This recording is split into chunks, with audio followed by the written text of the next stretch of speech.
Guys, welcome to this bonus episode of Pulp Kitchen. Today, we're going to be talking about the first 3 episodes of the Rings of Power Season 2. If you guys have not seen Season 1, I'll probably be spoiling Season 1, but not spoiling Season 2. So if you haven't seen any of it yet, maybe come back to this, but I assume if you're watching this, you're starting to watch Season 2 of The Rings of Power. You were already watching it and you just wanted to know what my initial thoughts. This is more of a first impressions rather than a full review. I would like to finish the show when it gets to its end and do a little season review. We both watched Season 1 of The Rings of Power, and I think it was this show that was a really interesting release because it's one of the biggest entertainment IPs, really sort of rejuvenating itself back, had all of these headlines about being the most expensive, not just TV show, but production ever. Don't quote me on that. Yeah, I think outside of Endgame, it was eclipsing that in terms of budget and number of hours produced for a certain amount of money. Huge investment from Amazon, and then by the time if it goes to its full 5 seasons, which is I think what they want to do, it will be one of the biggest ever productions. It's a prequel series set between sort of the second and third ages of Tolkien's lore, which they have compressed. Season 1, I think, was met with very mixed reactions. I think in one hand, it was somewhat positive, but also the structure of the show, I think, got slightly overburdened and narratively constrained into this mystery box format, especially towards the second half of that season, where it was this whole thing of like, who is Sauron? Is it this guy? Is it this guy? Or is it this guy? We will never know. And even the marketing towards the end of the season was like, is it that, or that? Yeah. And you had 3 characters in contention, which was just quite strange. Yeah. And I think people were falling in and out of love with the series as it went on. Yeah. The production values were undeniably high, but there was also something, I would say, cheap about parts of it. I think remind me how you felt about it, because you were sort of a bit mixed on it. I've not continued. I've not watched Season 2, and it's a conscious decision I've made. And I think it's because Season 1, you got me into it. I wasn't actually going to watch it, but you sold it very well. I had a good time with the pilot. And I think the pilot was very good. Yeah.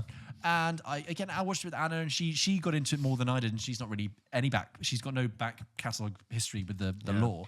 I found some of the dialogue, when you say about it being cheap, it's like some of the dialogue was so kind of clunky. Yeah. It rendered all the production value as moot. It just kind of brought it all down. And I saw a review of Season 2 that I think sums up my issue with the Season 1, which was like, a lot of the dialogue is just huge bits of lore with actors having to deliver them very convincingly with like heavy portent. And I found it very portentous and not a lot of payoff. And that was it. That was my thing. That was my thing with Rings of Power. It's just come back to me now. Was that every plot was the older generation don't want us to do something, but the younger generation do. Sure, so with the halflings or whatever, the older generation didn't, and they were the half-foots. They were like, no, I want to. With the people the sea people, with the ships, they were like, we don't want to do this. Like, no, I think we should do. In Khazad-dûm, it was, we don't want to do this. Yeah. And I found that really boring. And it came out at the same time as House of the Dragon, and I was so, by comparison, like, the level of complexity and nuance, and is my main thing about Rings of Power Season 2 is that it's very easy to watch, but it doesn't challenge me at all. Right. That's my main problem with it. It's very cozy, versus House of the Dragon, I feel like is constantly challenging me and pushing me to think beyond it. But anyway, I get into Season 2 of the Rings of Power, and like part of me is just ready to jump back in because I do love this world. Inherently, the practice of watching Rings of Power at the moment is quite interesting because narratively, it doesn't challenge me, and I'm not curious as to where this thing is heading. It's more filling the gaps and painting this Tolkien tapestry that was otherwise very hidden. So there's that element of it I enjoy. So I'm watching it, and I actually really enjoyed the pilot, which was a 75-minute episode, so long. And I'm immediately just very cozy. I'm watching The Rings of Power at home, the sweeping score and the dust of the opening sequence. I'm kind of into this, and the visuals are very impressive. It's fantasy at the highest level, and I'm immediately like, yeah, I'm into this, and it's cool. Things I like about it are we're getting to see Sauron in a way that we've never seen him before. In The Lord of the Rings, Sauron isn't really a character, right? He's more just a representation of evil. He's an allegory for the worst possible outcome. And we now know who he is.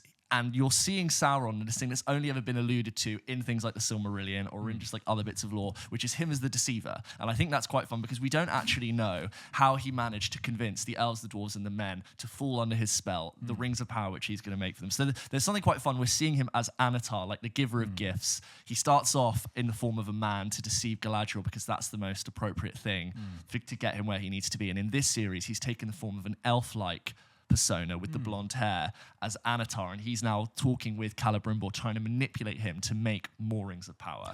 And I like the way Elrond is sort of contrasting what Galadriel's done, and he's saying, look, you're making a mistake. Do not put, he made 3 rings for the elves, right? He's like, do not put these rings on. They're going to give you magic and life and prosperity to save their wilting tree, but don't do it because you're going to fall under his spell and blah, blah, blah. And there's a nice little sort of, we know where it's going to head, but there's fun to be had with resisting that. The problem is, I know where all this is heading. I know the elves are going to take 3 rings. I know the dwarves are going to take 7. I know men are going to take 9. Don't get me wrong. I'm looking forward to seeing those individual moments. But when I look at every single character in the show, almost every single one, a lot of them are bound by the inherent nature of this being a prequel. So with other shows, I'm held in suspense over the events of the show and where it's going to go. Most of these characters, I don't wonder what's going to happen to them. And it's like I'm waiting for more characters to come in to really shake this up, and I don't think that they are. That's the main problem with it. Where are we going here? What's the conflict? It's very fun, it's very dewy, it's very easy to watch, but my interest is a bit like an ECG monitor. I have great moments of thinking, this is really great, and the acting's actually quite good. And other moments where the dialogue falls very flat. It reminds me of BBC Merlin, BBC Robin Hood, where no matter how much money you put on this production, if the dialogue feels very clunky and boring, I'm not going to be interested in it. The Gandalf side plot for me does not jump off the page. And those scenes, I think if you played me the first 20 seconds of the scene, I could tell you exactly how that scene's going to end. Wow, It's that kind of like by numbers, predictable thing to it. And this is what I find really interesting is that you're being very, I think what you're saying is very accurate, even though I've not seen it. But it's like, I think you're being very kind in your patience to keep watching for them. This is where I jumped off. It's very cozy. Because you obviously love the original films. You love the universe. I have no hold in it. So I'm out. Do you know why I'm watching it? It's like the most expensive flashback to The Lord of the Rings ever. Wow. In a way that it's obviously different because Galadriel's a really different character, and I feel like the elves are being conceived of very differently compared to what Peter Jackson did. But it's like, I always want to know about what happened in this age, and like getting a whole story about Sauron is kind of cool and interesting for people who know and care and who know about like where this is leading. Like he's never been painted as a character, so I'm like, yeah, tell me more. But does it warrant all of this hours and all this time, and bloated. Therefore bloated? Is it a pacing issue? It's called, I think I'll be able to comment on that when I've seen the show. There are certain plot points which I look at and I go, this really doesn't feel Tolkien. Maybe the dialogue's too contemporary. There was one moment in particular where we are cutting in between Adar in the Southlands with the orcs, which is now Mordor, right? The volcano, Mount Doom erupted, and it's a grayscale, the entire region. You've different actor for Adar now as well. I don't know if you noticed that. Is it? Yeah, they recast him. I don't know why. Okay. But, And, orcs can't walk in daylight. The volcano's given like a permanent ashy cloud over Mordor. And there's this one scene, I think, in the second episode, which wasn't as good as the first, where the orcs are walking with Adar, and this orc is saying, we have a safe land now. Maybe we shouldn't go to war. We should just be safe and not warmonger. And Adar says, no, we've got to do, we have to pursue for plot reasons. And then this orc that asked about maybe not going to war turns around, and his orc wife is there with his orc baby, and is just like, and then he goes and hugs his wife because obviously he's got a family. He doesn't want to go to war. And I sat there and watched that scene and thought, really? Are we trying to humanize the orcs? Do we have time to do that properly? Yeah. I don't think so. They're orcs. They're orcs. They're evil. They're meant to be just like grunts that are representing like. And you know what I loved in season 1? The orcs were done really well. Yeah. They look horrible. Yeah. They're practical. They've got horrible craggly clothing and black snot. And there's that really great combat scene in the first season that I thought was done really well. And the orcs felt really threatening. Are we really going to humanize the orcs? I don't think we have time to do that. Boring. Let the orcs be orcs. So as it stands, it feels like a show where I'm waiting for the beats I know are going to happen. And I'm worried, as with stuff that tends to be set, it's stuck in prequel territory. I'm waiting for things I know to happen, and when they do, I might not like the way they did it, which I think is dangerous territory for a show to be in. I'm not having a bad time. I finished the episode and I'm getting on with my life. It's very cozy. If you like fantasy and you do enjoy Tolkien, it continues to be cozy Sunday night with dinner and a curry, an Indian curry, or whatever you like to choose, and just to like soak in it like a little bath. And every so often you might go, oh yeah. But as it stands, I'm not dripping with ideas. I'm not dripping with themes. No. I'm not desperate to tell you about a scene. Well, I'm interested to see what it's like at the end of season 2, because I want to know what the future is. If they're going to be like, if we want to take this to 5 seasons, we need to change things, because obviously Amazon they can't have their jewel in the crown, this most expensive TV show, or worse than cancel it after 2 seasons because it's just.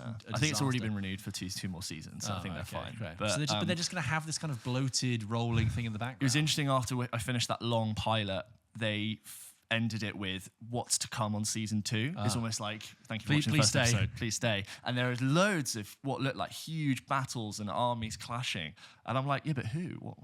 Well, I don't get like what the conflict is. And if there is a conflict, what are the stakes? Because I know that these main characters you've got are all going to exist in the future. And it's not a show where I'm just wondering how everyone's going to die, but I don't get the major points of tension between all the characters, apart from Sauron doing what I know he's going to do. I know he's going to deceive Celebrimbor and get him to make 7 rings for the dwarves, who will take them. I know that later, whether it's this series or next, he'll do the same with men. I know that's going to happen, so it's leaning into that will it, won't it. It's like the same when it was like, lean into who is Sauron. And it's like, okay, but when we find out who Sauron is, does that change that much? No, you're just continuing to paint the story. I get it. So I'm not having a bad time with it. I wonder what the show really has to say. And it's an interesting one because it's such a big production and so much has been lent on it. What are we doing here? I'm having fun. I like it. I like Tolkien. Are other people enjoying it? I think you're as being much? kind in a way that because you love the universe so much, you're being very open-minded to it. I wonder if people are like myself have much less patience. I watch when I'm going to sleep 40-minute deep dives into Ungoliant and the movements with Morgoth in the first stage. Like I'll watch that and I'll find it quite interesting. So this is made for you. Would you? No. That was James's first take on first impressions of episodes 1 to 3 of the Rings of Power season 2. Let us know your thoughts on this season, because it's clearly something that's splitting people and dividing and continuing to have mixed reactions, I have to say, from what's online. But I will do an end of season. Sorry, go on. pulpkitchenpodcast.com if you want to send your email in. I want to do an end of season thing, but if you have hot takes, spoiler-free hot takes throughout the season, please feel free to send them in. Whack them in. Thank you for listening to this bonus episode of Pulp Kitchen. Don't forget, we post full episodes of this podcast every single Wednesday. You can catch our full episode most recently where we talked about Sing Sing and Beetlejuice, a double-titled... It's double bill. Double bill, yeah. And you can also subscribe to our Patreon where you'll get episodes ad-free. You'll get our exclusive Patreon episode, Double Take. We talked this week about the Venice Film Festival and some of the big films coming out of that. We've also got an exclusive review of Terminators 1 and 2. It's all happening. Loads there. Another thing, just another thought that came to my head about, like, similar to the Orc thing. In episode 1, I think it's interesting to me of how Sauron got to be the Sauron we knew in Rings of Power season 1, but it almost started to humanize him and make me feel sympathy for him. And I was again confused. Like, should I feel sorry for the Sauron here who lost everything and is now trying to get himself back? You looked like you wanted me to root for Sauron. No, he's evil. In Lord of the Rings, he's very clearly used as an evil entity. Should you paint all of this extra color if it's going to add in more dimensions, but the dimensions are ultimately like favorable? Redundant as well, I question it. Is it bloated? Is it sort of meandering? That's why I just wanted to add that. It's slightly confusing to me. I thought it was interesting. I was like, oh, he was in this form. Not Morvith, she's the actor, but Galadriel's still a bit of a Mary Sue. Yeah, she's kind of, I'd say the first part of this series, she's really licking her wounds. She's quite humiliated that Sauron was like right under her nose, and she was kind of flirting with him a little bit. Like, that's kind of humiliating for her. She's pissed. She's kind of pissed the whole season. Yeah.